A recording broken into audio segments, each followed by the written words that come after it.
تو حوصلہ کر اللہ والے سے ہر چپ کر اللہ والے سے اللہ میرا پیسہ بال اڑ گئے میرا بال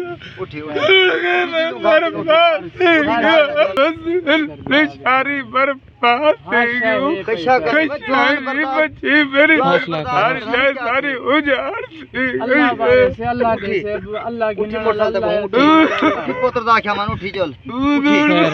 حوصلہ کر اللہ اللہ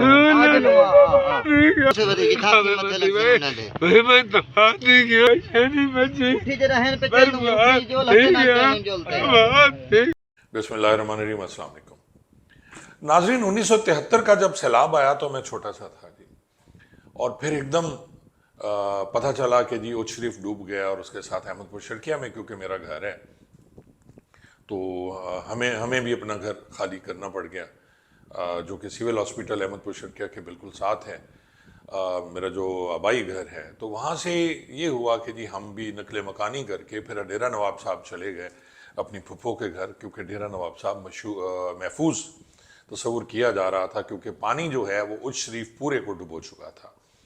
اور اس کی وجہ یہ تھی کہ اس وقت کے جو تھے جی غلام مصطفیٰ کھر صاحب، ان کو مشورہ یہ دیا گیا تھا کہ جی آپ جو ہے دریا جو ہے اس کو توڑ دیں، اس کی لیفٹ سائڈ کو توڑ دیں اور اپنا شہر علی پور اور مظفر گڑھ کو بچا لیں۔ قانون قدرت یہ ہے ناظرین کہ جب کسی دریا کو توڑا جاتا ہے تو انگریز بھی اپنی اس میں لکھ چکے ہیں سارے، جنہوں نے یہ سارا آپ کا نظام بنایا، جو پاکستان میں دنیا میں سب سے بہترین نظام شمار ہوتا ہے ہمارے ہاں، جو محکمہ نہر ہے اور نہروں کا جو نظام، دریا کا نظام، یہ پوری دنیا میں بہترین تصور ہوتا ہے۔ اور اس لیے اس کی وجہ یہ ہے، میں آپ کو بتا دوں کہ جب آپ دائیں طرف سے دریا کو توڑیں گے تو اس کے بہاؤ جو ہے پانی کا تھوڑے سے علاقے وہ متاثر کرے گا، اور اس کے بعد وہ پھر واپس آ جائے گا، اپنے دریا میں گرے گا۔ لیکن اگر آپ لیفٹ سائڈ توڑیں گے تو لیفٹ سائڈ تو پھر پھیلے گی شہری علاقوں کی طرف، اور ادھر واپس وہ نہیں جا سکتی کیونکہ ڈھلوان ہے، یہ پانی کی جو ڈھلوان ہے یہ اس طرف جائے گی۔ یہ بڑا اللہ تعالیٰ کا نظام ہے کچھ اس طرح۔ خیر وہ دن مجھے یاد ہیں جس طرح ہم گئے اور کچھ نہیں اٹھا سکے، بارشیں تھیں بے تحاشا 1973 میں، اور پھر اللہ نے رحمت کی، احمد پور شرکیہ بچ گیا۔ کچھ علاقے احمد پور شرکیہ کے جو نزدیکی علاقے تھے وہ ڈوب گئے، خانپور پورا ڈوب گیا، لیاقت پور پورا ڈوب گیا۔ خانپور میں مجھے یاد ہے وہاں ایک سینما ہوا کرتا تھا، اس کی چھت تک پانی، اتنا بڑا سینما کا ہال بہت اونچا ہوتا ہے تو اس کی چھت تک پانی تھا۔ ایک مثال مجھے یاد آئی، پولیس ڈپارٹمنٹ میں ہمارے ایک پولیس آفیسر تھے جی، ایس ایچ او رینک کے تھے وہ، سب انسپیکٹر صاحب، اور وہ ملازمت سے میں معطل رہے، پھر ڈسمس ہو گئے، 2 سال گزر گئے ان کو ملازمت میں، پھر بحال ہو گئے، جیسے ہوتا ہے پولیس ڈپارٹمنٹ میں کہ ذلیل و خوار ہو کے بندہ بحال ہو جاتا ہے۔ لیکن ان کے حالات جو ہیں پولیس والوں کے بڑے خراب ہو جاتے ہیں ادھار لے لے کے، کیونکہ ان کے پیسے جو ہیں وہ خرچ ہوتے ہیں، عادتیں بری ہوتی ہیں، اخراجات ان کے زیادہ ہوتے ہیں، تو پھر ان کے لیے بڑے مسائل ہوتے ہیں۔ تو جب وہ تھانے پہ ایس ایچ او لگ گئے تو ایک دن محرر نے ان کو اطلاع دی کہ جناب وہ تو مرڈر ہو گیا جی، ڈبل مرڈر ہو گیا۔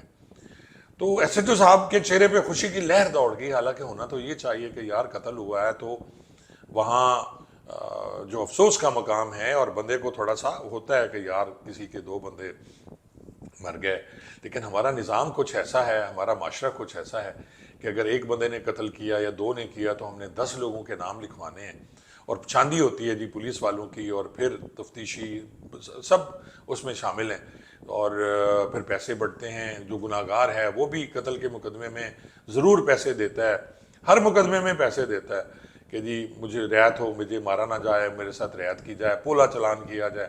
اور جو گناہ گار نہیں ہیں، بے گناہ ہیں، ان کو پھر بے گناہ کرنے کے لیے بڑی بھاری اماؤنٹ ہوتی ہے۔ تو ایس ایچ او صاحب نے کہا کہ جناب اب تو میرے قرضے اتر جائیں گے، وہ تاریخی الفاظ تھے جی۔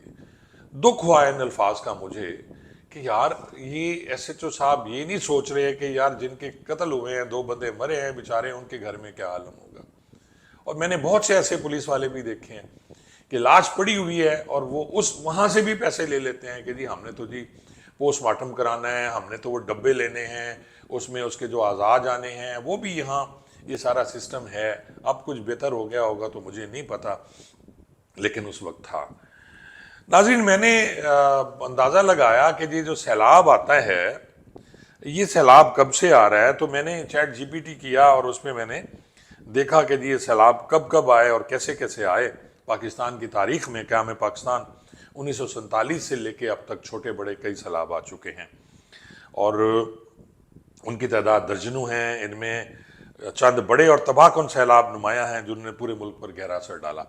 اب 1950 میں پہلا بڑا سیلاب آتا ہے جی۔ 1950 میں پہلا بڑا سیلاب آیا، ہزاروں جانیں ضائع ہوں گی۔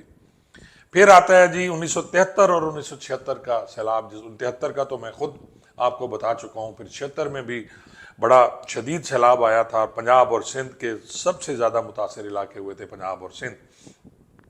پھر 1988 میں ایک سیلاب آیا، خیبر پختونخوا اور پنجاب کے کئی علاقے ڈوب گئے۔ یہ 88 والا سیلاب میرے خیال میں بہت شدید سیلاب تھا۔ پھر 1992 کا سیلاب سپر فلڈ کہلایا، آزاد کشمیر اور پنجاب میں شدید تباہی ہوئی۔ اور پھر ناظرین 2010 کا سیلاب پاکستان کی تاریخ کا سب سے بڑا سیلاب تھا، جس نے لاہور کو، دریائے راوی کو بھی متاثر کیا اور اس میں بہت تباہیاں ہوئیں، اور ایک تباہی ملک میں، یعنی پورا ملک، ایک تہائی ملک جو ہے وہ پانی میں ڈوب گیا۔ 2 کروڑ سے زیادہ لوگ متاثر ہوئے۔ یہ 2010 کا سیلاب تھا۔ اور پھر ناظرین 2011، 2012، 2014 لگاتار بارشوں اور دریائی بہاؤ کی وجہ سے بڑے بڑے پیمانے پر نقصانات ہوئے۔ پھر 2022 کا سیلاب جو ہے وہ ایک تباہ کن اور سپر فلڈ، اس کو بھی سپر فلڈ کہتے ہیں، جس میں بلوچستان اور سندھ بدترین متاثر ہوئے۔ 3 کروڑ سے زیادہ لوگ اس میں متاثر ہوئے۔ اور پھر آپ دیکھیں کہ چھوٹے اور بڑے اس طرح کے سیلاب آتے رہتے ہیں، ہر 3-5 سال بعد آتے ہیں۔ اور پھر ابھی جو سیلاب آیا ہے اس کی تباہیاں آپ کے سامنے ہیں۔ بدقسمتی یہ ہے ناظرین کہ جو علاقے ڈوبتے ہیں وہ علاقے ہمیشہ جنوبی پنجاب کے ہوتے ہیں۔ قصور کا کچھ علاقہ ہے اگر دریائے ستلج پہ کچھ ہو، اور اس دفعہ یہ ہوا کہ نااہلی تھی ہماری اپنی، کیونکہ ہمیں پتہ تھا کہ یہ پانی آ رہا ہے انڈیا سے اور ہم کچھ نہیں کر سکے۔ اور اسی طرح پھر قصور دریائے ستلج میں انہوں نے پانی چھوڑ دیا انڈیا نے۔ وہ تو ہمارا دشمن ہے، وہ کون سا دوست ہے؟ وہ تو چاہے گا کہ تباہی ہو۔ وہ سردیوں میں وہ پانی بند کر دیتا ہے، ہمارا گرمیوں میں چھوڑ دیتا ہے، اکٹھا کرتا رہتا ہے پانی۔ وہ میں نے ان کا ایک سکھ صاحب تھے وہ جو اس پہ کر رہے تھے ولاگ کہ جی ہم تو اس طرح بدلہ لیتے ہیں کہ پانی سٹور کرتے رہتے ہیں پھر ایک دم چھوڑ دیتے ہیں، اور آگے ہم منہ اٹھا کے بھاگتے ہیں، کبھی ادھر کبھی ادھر، کیونکہ ہمیں انتظام تو ہم نے کچھ کیا نہیں۔ حکومتیں تو صرف آپس میں لڑنے کے لیے ہیں اور ایک دوسرے کو ذلیل و خوار کرنے کے لیے ہے۔ یہ کبھی بھی ایک دوسرے کے نہیں ہوئے۔ انہیں تو حکومت چاہیے، چاہے وہ تینوں پارٹیاں ہوں، کوئی بھی ہو۔ پھر وہ سیاسی بحث ہو جاتی ہے، میں اس میں نہیں جاتا۔ اچھا ناظرین، میں نے اس پہ جب وہ کیا کہ جی سیلاب کی وجوہات کیا ہیں، تو وجوہات میں شدید مونسون بارشیں، پھر برے صغیر میں بارشوں کے سیزن میں دریاؤں کا بہاؤ بڑھ جانا، پھر گلیشیئر جو پگھلتے ہیں ان کا عمل بھی ہو سکتا ہے شمالی علاقوں میں، پھر دریاؤں میں وہ جو ہے سلٹ اس کی بھر جاتا ہے، یعنی دریا جو آتا ہے پانی وہ اپنے ساتھ مٹی بڑی لاتا ہے۔ ابھی میں دیکھ رہا تھا جو یہ کالونی ڈوبی ہے وہاں لاہور میں، تو گھروں میں وہ مٹی بھری ہوئی تھی، پانی تو گیا لیکن مٹی وہاں جو ہے ریت جو بھی ہے دریا کی وہ بھری ہوتی تھی۔ اب اس میں پاکستان میں ایسے کوئی ہے نہیں کہ جی آپ سٹور کر سکیں۔ وہ کہتے ہیں جی بنا دو ڈیم، بنا دو ڈیم، بنا دو۔ بھی ڈیم تو صرف دریا سندھ پہ بنے گا، جو باقی دریا ہیں پنجاب کے اس پہ کیا بنائیں گے؟ وہ تو سیدھے انڈیا سے آ رہے ہیں، اور آتے ہیں تو پھر آپ کی منہ کھل جاتے ہیں آپ کے، اور آپ کو سمجھ نہیں آتی آپ کریں کیا۔ تو آپ نے پانی ذخیرہ کرنے کا کچھ نہیں کیا، آپ دریاؤں کی صفائی نہیں کرتے۔ ایک بھل صفائی ہم نے دیکھا کرتے تھے کہ جی جو نہریں ہیں ان میں سے مٹی نکالا کرتے تھے لوگ اپنی مدد کے آپ کے تحت، پھر حکومت نے ذمہ داری لی نہیں لی، لیکن ایسا کچھ نہیں ہوتا۔ دریاؤں میں نہروں میں بھی مٹی بھری ہوتی ہے، اور جب وہ پانی وہاں سے رکتا ہے پیچھے دریا میں، ظاہر ہے جو آپ کے ہیڈ ورکس ہیں ان پہ بھی اسی طرح پریشر بڑھتا ہے۔ اور پھر ہم نے یہ کہنا شروع کر دیا جی موسمیاتی تبدیلی، بالکل موسمیاتی تبدیلی ہو رہی ہے، لیکن اس کے ساتھ ساتھ جو جنگل کی کٹائی ہو رہی ہے، آپ دیکھیں کہ جنگل کاٹ دیے گئے، ختم کر دیے گئے، بے تحاشا چوری ہوتی ہے خیبر پختونخوا میں، اور کوئی پوچھنے والا نہیں، بے تحاشا لکڑی اس میں چوری ہوتی ہے۔ تو میں نے کہا میں تھوڑا سا آپ کو سیلاب کے بارے میں بتا دوں، لیکن آج وہ جو میں نے قصہ سنایا ہے SHO صاحب والا وہ اس لیے تھا ناظرین کہ ملتان میرا شہر ہے، ظاہر ہے میں جنوبی پنجاب کا ہوں، میں کلیم کرتا ہوں بھاولپور، ملتان، رنگنا اور خاں سارے علاقے، تو یہاں جو جلال پور پیروالا میں تباہی آئی ہے اس کی وجوہات کیا تھی اور کس طرح اس کو مس ہینڈل کیا گیا اور کس ادارے نے مس ہینڈل کیا؟ میں اکثر کہتا ہوں کہ جی سب سے زیادہ علاقہ جو ہے وہ SHO جانتا ہے یا وہاں کا DSP جانتا ہے، وہاں کا پٹواری جانتا ہے، وہاں کا گرداور جانتا ہے، اور کچھ وہاں کا اسسٹنٹ کمشنر جانتا ہے.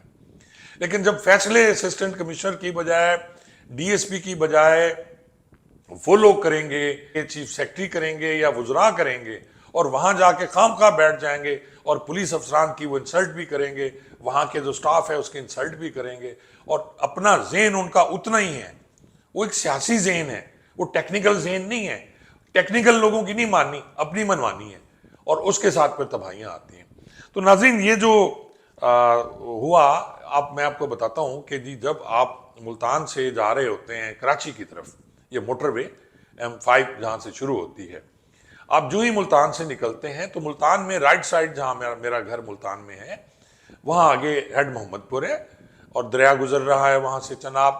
اب چناب کا پانی جو ہے یہ پھیل گیا، ملتان شہر کو تو بچا لیا گیا لیکن یہ پھیل گیا موٹر وے تک. اب ادھر سے ستلج کا پانی لیفٹ سائڈ سے جلال پور پیروالا اور اس ایریے کو ڈبوتا ہوا جس میں خیرپور ڈھا، احمد پور شرکیہ کا، نوشہرہ جدید تھانہ جہاں میں رہا ہوں، اس کو ڈبوتے ہوئے دونوں سائڈ پہ موٹر وے کے پانی کھڑا ہو گیا. اب اس کا حل انہوں نے یہ نکالا کہ جی جو موٹر وے سے نیچے کے راستے ہیں چناب والے، اس کو جو وہ سپر ایک بند ہے گیلانی ایکسپریس وے کہتے ہیں اس کو توڑ کے انہوں نے وہ پانی گزارا جو آپ کے ہیں موٹر وے کے نیچے سے راستے. آپ نے اکثر دیکھا ہوگا موٹر وے سے گزرتے ہوئے کہ نیچے وہ پلیاں سی بنی ہوتی ہیں، اتنی بڑی نہیں ہوتی، جس میں سے پانی گزرتا ہے. اب مختلف افسران جو ہیں وہ ہائی اپس کو بتاتے رہے کہ جناب یہ جو بند ہم نے توڑا ہے کیونکہ لیٹ توڑا گیا، پانی زیادہ ہو گیا تھا، اس کے بہاؤ سے وہ پلیوں کے نیچے سے پانی جو گزرا تو اس نے ساتھ ساتھ کریکس ڈالنے شروع کر دیے جو پلیوں کے ساتھ کا ایریا تھا. اب پانی یہاں سے تو گزر گیا لیکن اس کے ساتھ جو ستلج کا پانی ہے اس کا بہت زیادہ تیز تھا، اس نے چناب کے پانی کو دھکا دیا اور وہ پانی واپس آنا شروع ہو گیا اسی جو بند ہے اس کی طرف سے، جو گیلانی ہائی وے ایکسپریس ہائی وے اس کی طرف آنا شروع ہو گیا. اب جو پنجاب پولیس کے افسران اور وہاں کی جو ڈسٹرکٹ ایڈمنسٹریشن تھی انہوں نے بڑی محنت کی اس میں، انہوں نے کوئی 33-40 پتہ نہیں کتنے ٹرک وہ منگا لیے پتھر اور انہوں نے پتھر ڈالے اور اس بند کو تو انہوں نے محفوظ کر لیا جس سے جلال پور شہر نے ڈوبنا تھا. لیکن ہوا یہ کہ اس سے موٹر وے تباہ ہونا شروع ہو گئی. جب آگے سے بند ہو گیا، وہاں سے راستہ بند ہو گیا، پانی بیک آ رہا ہے واپس ملتان کی طرف، تو اس سے کیا ہوا کہ وہ جو چھوٹے چھوٹے نیچے بنائے گئے تھے گزرگاہیں، آبی گزرگاہیں جو تھیں وہ ٹوٹنا شروع ہو گئی. اب جو NHA ہے، NHA کے یہ کام NHA کا ہے. اب بدقسمتی پھر وہی آ جاتی ہے ناظرین کہ ایک طرف صوبائی ادارے، دوسری طرف NHA وفاقی ادارہ ہے. اب جو بات صوبائی اداروں والے کرتے ہیں وہ NHA والے نہیں مانتے، اور وہاں جو بڑے بڑے افسران ہیں NHA کے وہاں گئے، وہاں منسٹر صاحب بھی تشریف لے گئے، اور اب اس وقت تک میں جو آخری خبریں آ رہی ہیں کہ جلال پور شہر کو بہت خطرہ ہے کیونکہ ابھی یہ پھر کہیں نہ کہیں سے اس بند کو توڑیں گے. جلال پور کے جو مضافاتی علاقے ہیں وہ سارے ڈوب چکے ہیں، علی پور ڈوب چکا ہے، سیت پور ڈوب چکا ہے. سیت پور سے ایک لاشاری صاحب ہیں، انہوں نے مجھے ایک ویڈیو بھیجی ہے، آپ وہ ویڈیو دیکھ لیں، خدا کی قسم دل کانپ جاتا ہے. یہ دیکھیں ویڈیو میں پھر آپ سے بات کرتا ہوں. چوہا گھوٹ ہے، گھوٹ نہیں بھرے، خیال کر آکے مطان سے لگتا ہے یہ کروں موٹر سائیکل چاہتے جی لوں موٹر سائیکل کھڑے چاہ میں نوں کیوں کہہ رہے اللہ رحمت کرتے ماما ہر شاید تو حوصلہ کر اللہ وارے سے ہر سب ٹھیک. یار چپ کر اللہ وارے سے اللہ. میرا پیسہ مال اڑ گئے، میرا مال اٹھی اڑ گئے، میرا مال